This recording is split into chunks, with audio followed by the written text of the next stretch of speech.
Turkey's parliament passed a resolution Thursday giving the government the power to deploy troops and use warplanes on Syrian targets. The BBC has the details. The emergency vote followed the shelling of the Turkish town of Akçakale, where 2 women and 3 children died. Although the Turkish Parliament has approved military operations against targets in Syria, they insist the decision is not a declaration of war. Rather, Turkey's Prime Minister says the resolution is a deterrent to prevent further cross-border conflicts.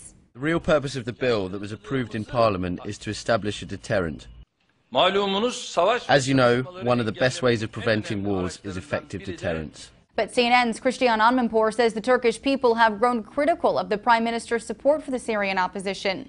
Particularly because of the flood of refugees coming across the border into Turkey, the instability that's being caused, and now they don't want to be dragged into a full-scale war. NBC News reports the new resolution has sparked protests across the country's capital, Istanbul. Outside Turkey's parliament, angry anti-war protesters clashed with police who used tear gas on the crowd. The Wall Street Journal notes if Turkey does go to war with Syria, the U.S. will be obligated to provide military assistance under NATO.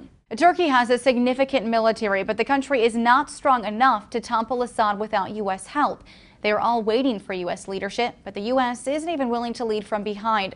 So the conflict spreads, raising the prospect that the U.S. will have to intervene anyway, perhaps at a far higher cost. The United Nations released a statement Friday condemning the cross-border shelling by Syria in, quote, the strongest in terms. For Newsy, I'm Lauren Goris. Multiple sources, the real story.